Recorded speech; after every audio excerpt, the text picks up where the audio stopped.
Hey everyone, welcome back to FPL Fran. Today's video is going to be the Game Week 34 cheat sheet. It's a big free hit week for a lot of us FPL managers. Not for myself, of course, because I decided to go for a free at 33. That didn't work out quite well. It was quite a dull Game Week 33, but I think KBO really saved the day for myself. I'll talk about that in my own team in another separate video, because obviously the importance here is on the cheat sheet.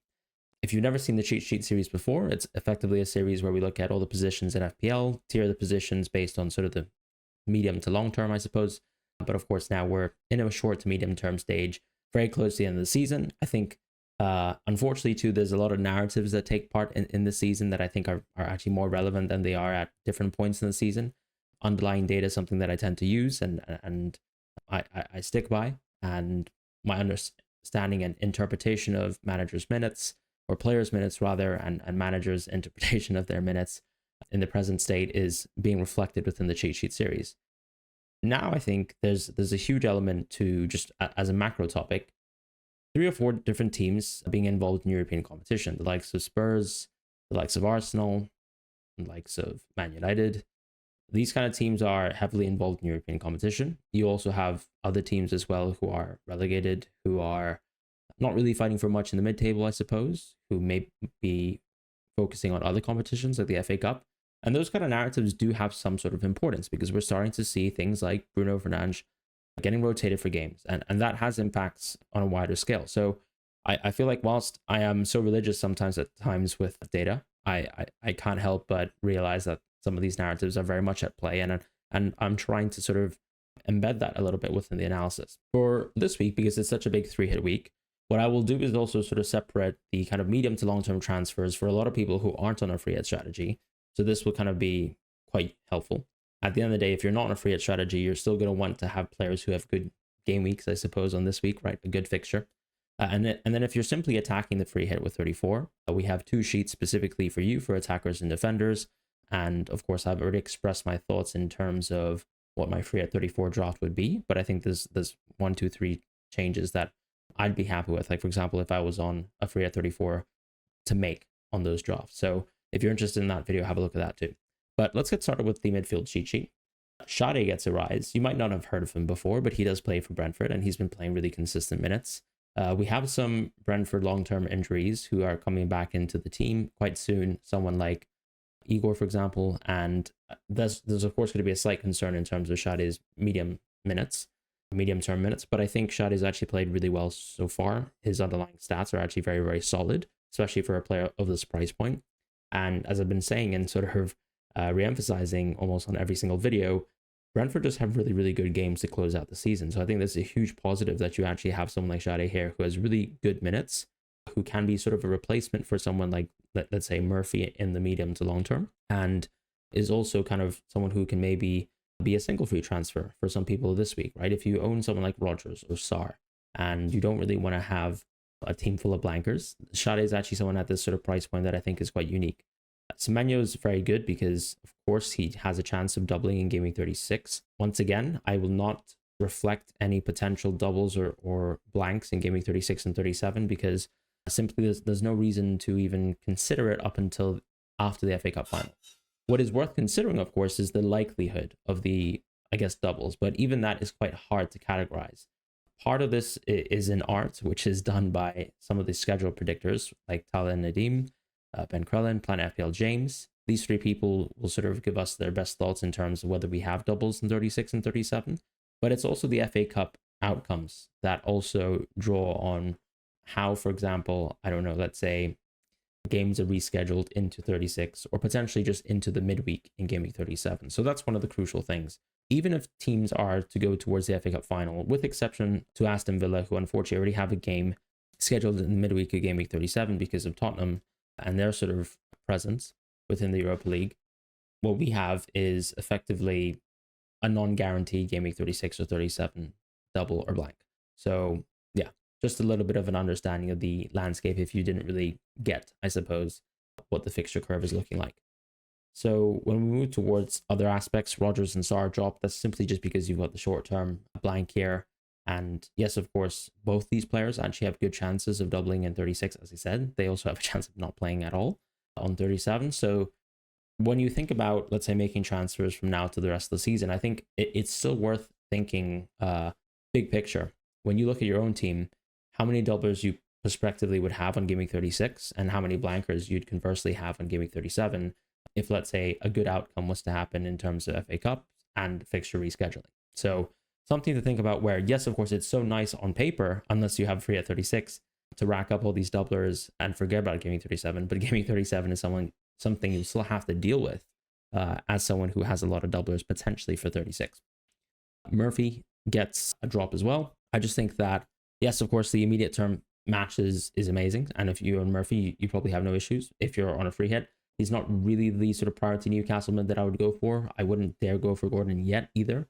So really, it's a question between Murphy and Barnes. I would still prefer Barnes, but I'll save that for the free hit in terms of my sort of detailed thoughts on that. But yeah, Murphy gets a drop because when you look at the Newcastle fixtures outside of this Ipswich match, whilst they're still trying their best to compete for a top 5 spot, we're clearly starting to see, some inconsistent performances from Newcastle. Maybe a little bit more rotation can creep in, but more importantly, the fixtures are just tough. After that, in the sort of 6.x tier, we have Kluivert getting a rise. Really, whether he's a green or a yellow or an orange option is very much dependent on his fitness. And it does seem like he might be back. Keep in mind, of course, he's just come back from a sort of fatigue / muscle overload / I don't know what the injury is actually from Andoni Iraola, but he played 90 minutes and that's a good indicator. And it's not like Bournemouth are playing games thick and fast.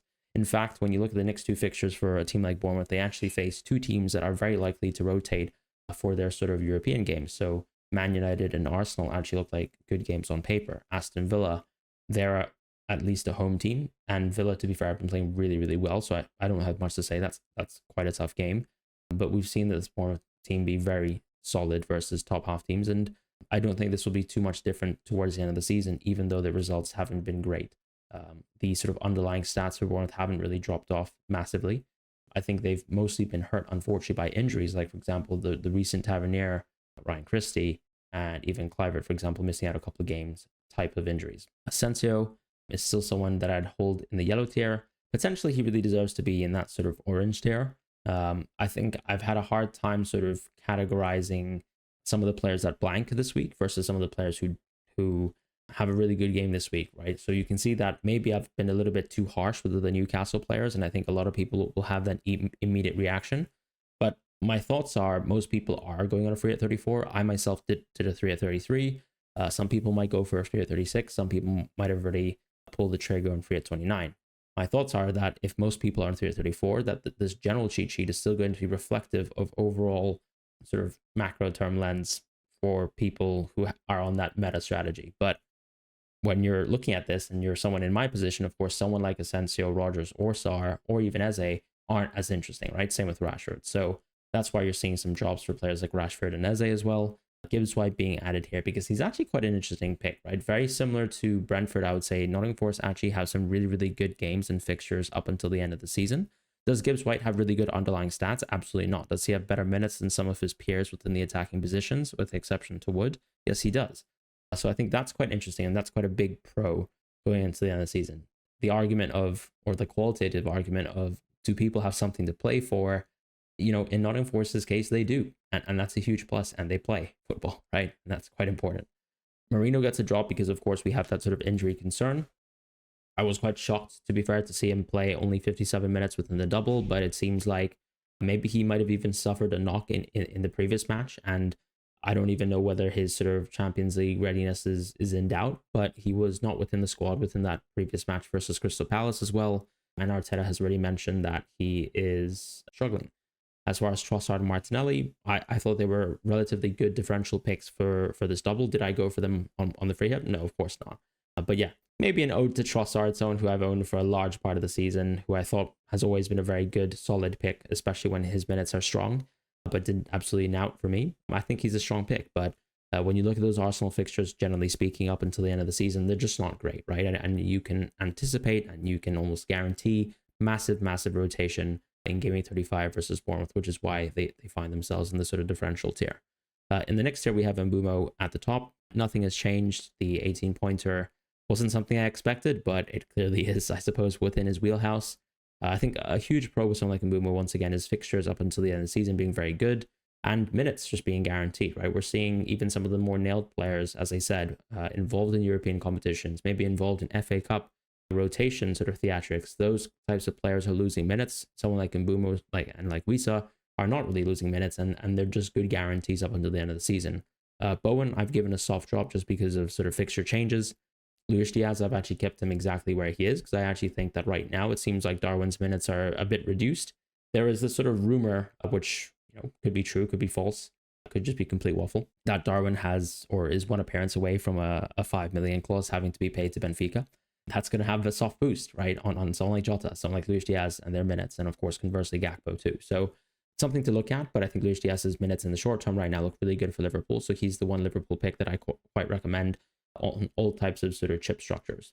Bruno gets a drop because we're starting to see this rotation. I think this sort of element of him being very tired from playing so many games is starting to creep in. And I think you have a manager as well being respectful of that, but also recognizing that he's got to prioritize these Europa League games. And we're starting to see the same with Tottenham as well, with someone like Solanke getting rested, with Son also injured / rested, being quite a prevailing sign.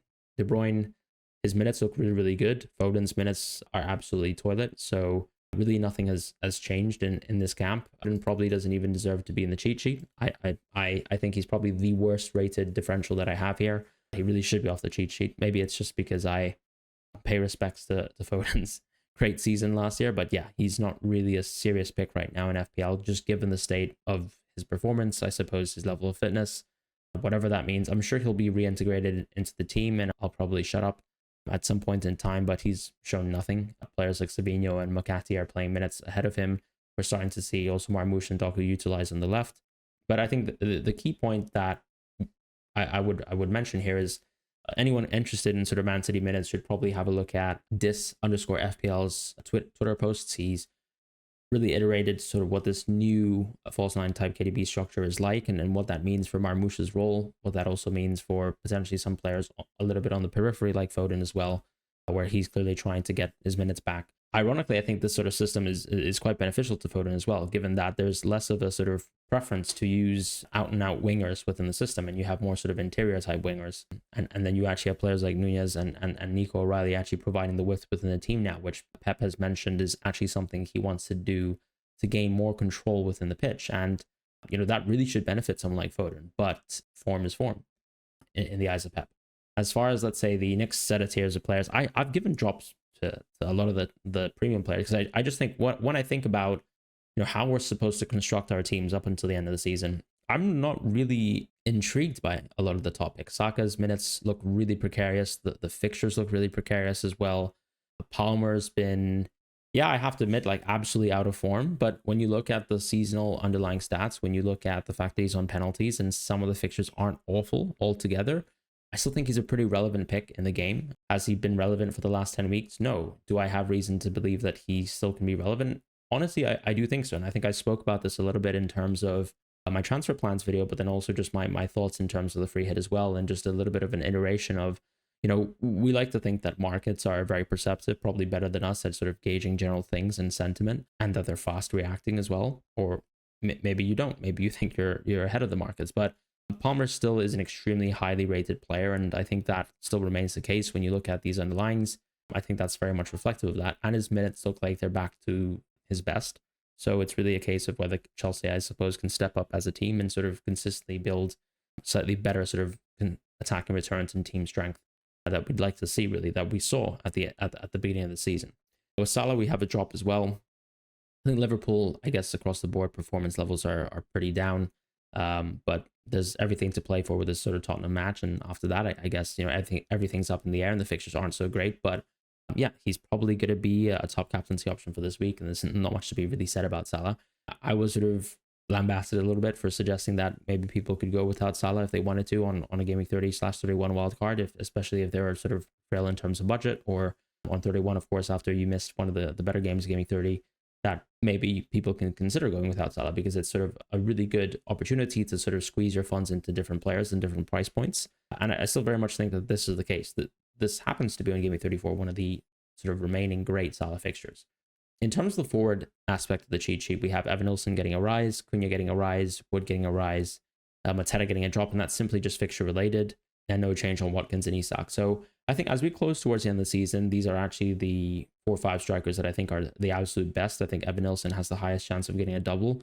Wisa is probably the most standout best pick that's solid within all situations. That doesn't really provide any issues whatsoever with regards to minutes. Cunha is a little bit of an interesting point because I suppose there is an element that, you know, Wolves could window shop him for the rest of the season, or they could also not play him, and maybe if someone like Bellegarde comes back into play, reduce the minutes of Cunha so that they can kind of develop other players and give them opportunities to shine. But Cunha just is a very standout pick. We know as long as he's gotten good minutes this season and played football, right? As long as he's been able to be unsuspended, he's been amazing this season. And whilst the underlying stats aren't flat out amazing, I think Cunha has proven to be someone who is probably emblematic of these sort of bonus changes where he's such a crucial player. He's a striker as well, so that's a huge bonus as we know this season. But is so involved in so many other aspects of Wolves' play, including set pieces, that he becomes one of the best FPL type players if he gets a return. With Wood, it's a similar situation in terms of how a lot of the game states go, but as you can see, the underlying stats are quite poor. But I do think that the overall fixtures for a team like Nottingham Forest are astoundingly good. And of course, he himself and Cunha have chances of doubling, just slightly smaller chances than Evan Nilsson. As far as, let's say, Mateta, he gets a drop, as I said, fixture related. Nothing's really changed there. My thoughts on Marmoush are that he still seems like a very good pick. Yes, right now, he's actually currently sort of playing a left inside role. And maybe that's going to be a bit of a dampener compared to, let's say, when we characterize him as a centre forward within the team.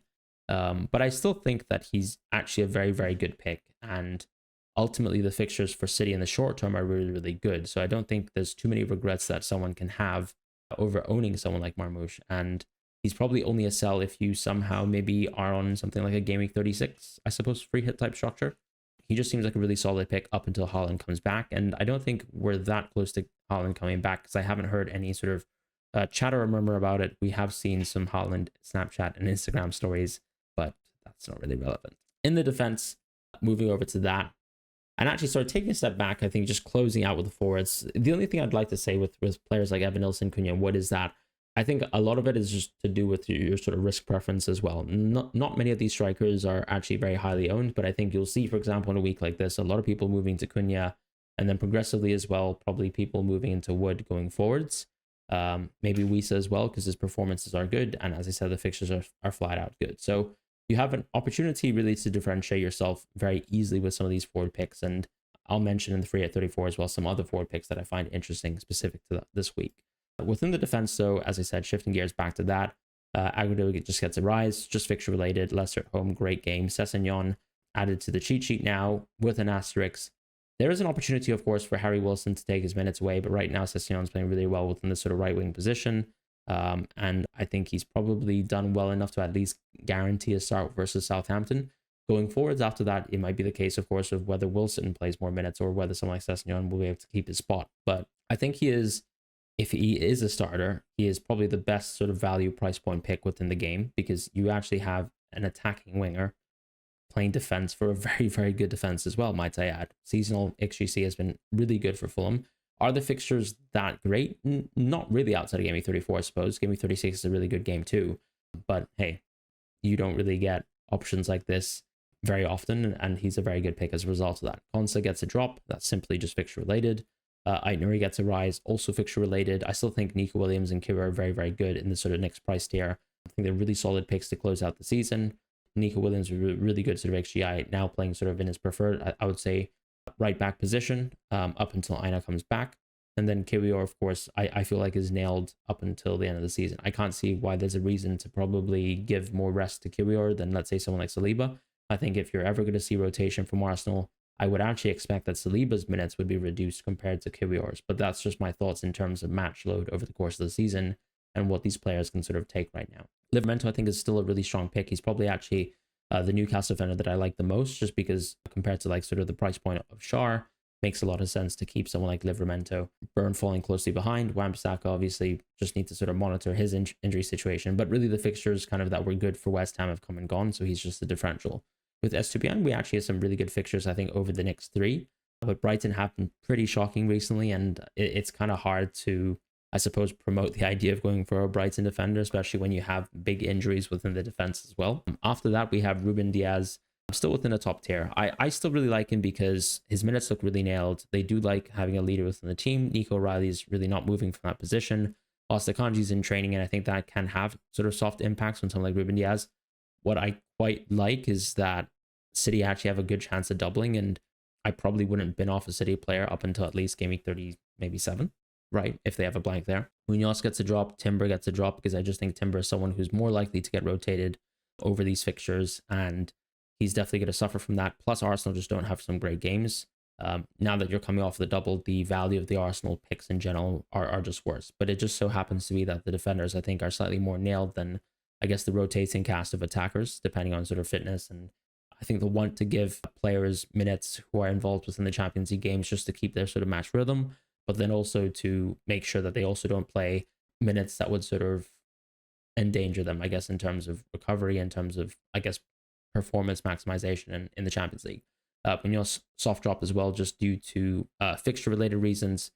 And Saliba, very much so the same drop as Timber. I think he's more nailed than Timber. Not that that means much, because I think you're in a stage where you're just very much rotating. It just so happens that there's less depth in the sort of center back position to rotate compared to, let's say, having Ben White at your disposal at times for Arsenal, where he's also clearly still struggling with fitness, because Arteta's mentioned that both him and Marino are currently struggling with fitness.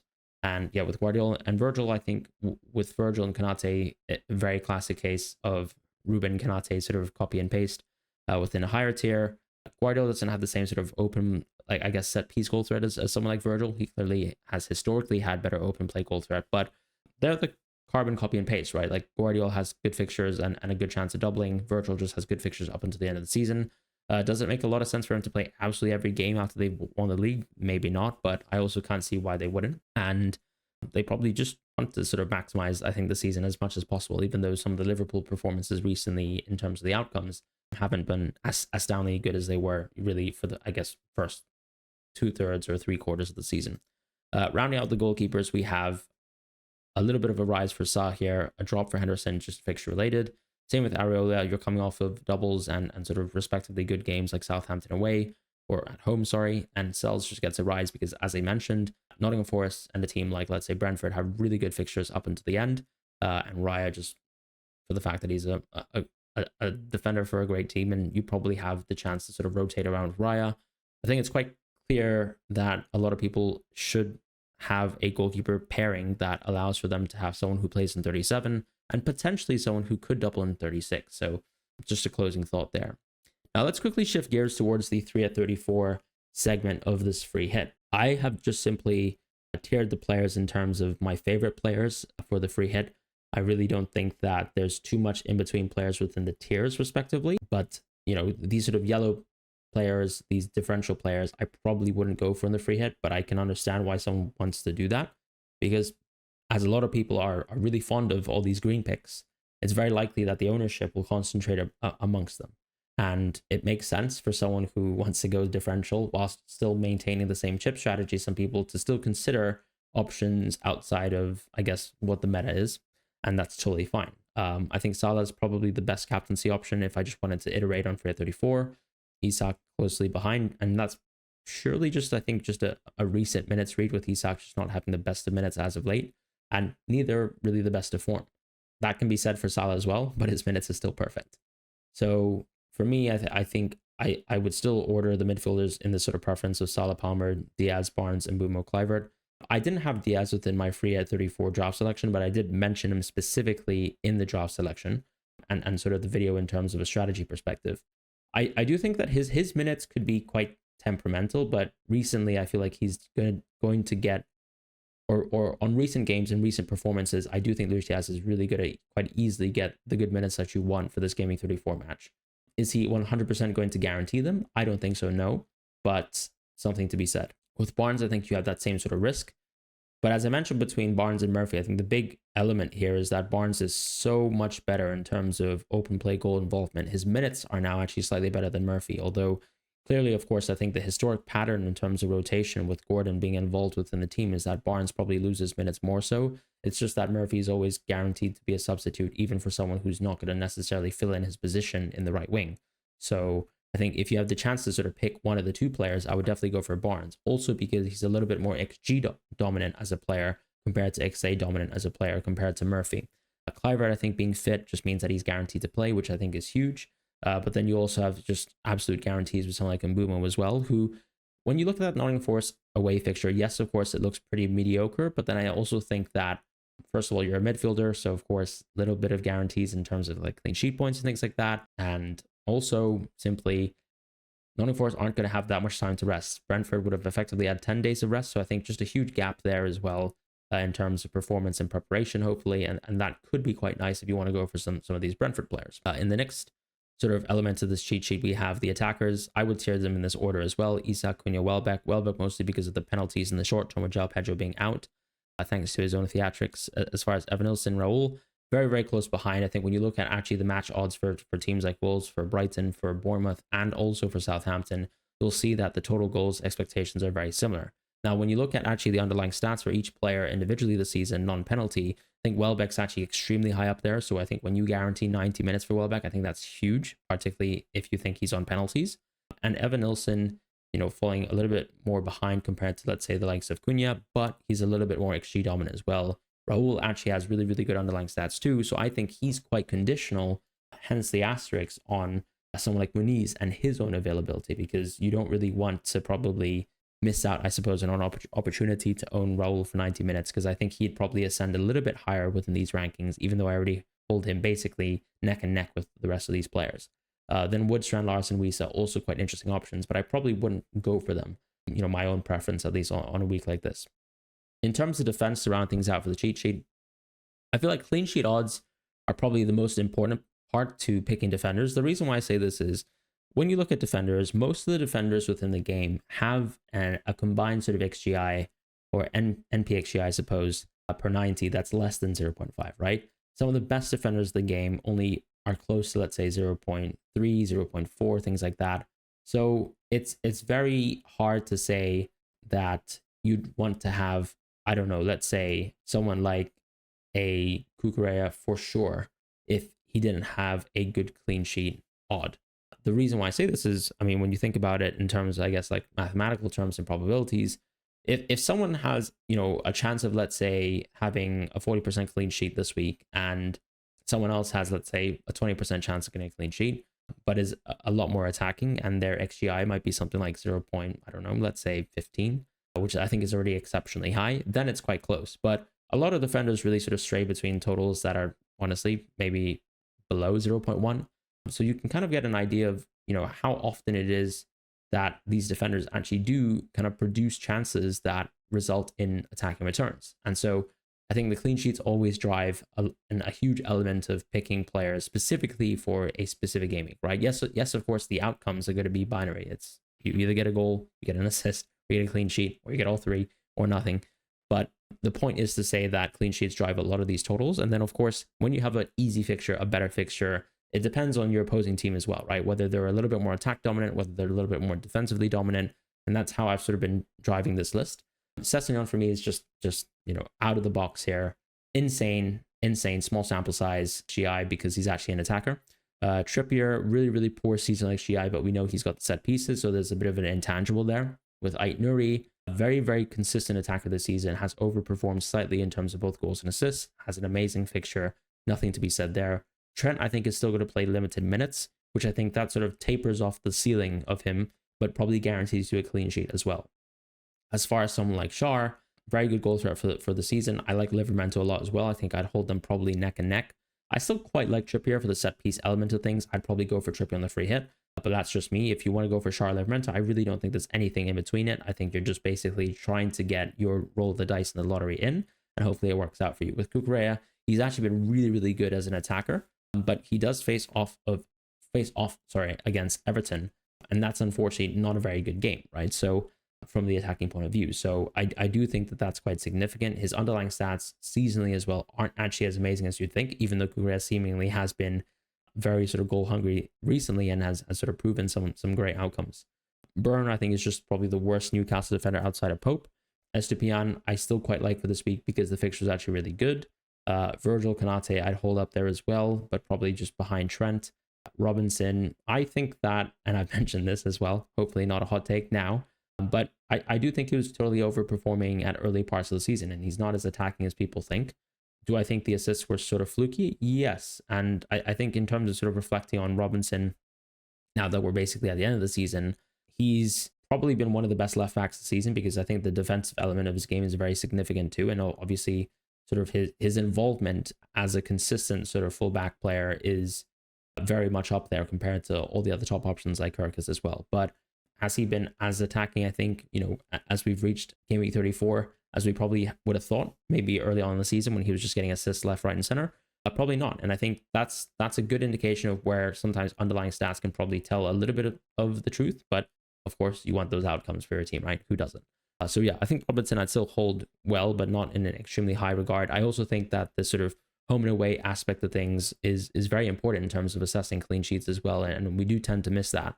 Even though, of course, I think the easy take is that we want to just simply target Southampton, Ipswich, and Leicester. Outside of that, I would say Kirkus is also quite interesting just because Bournemouth have been very, very resolute at the back.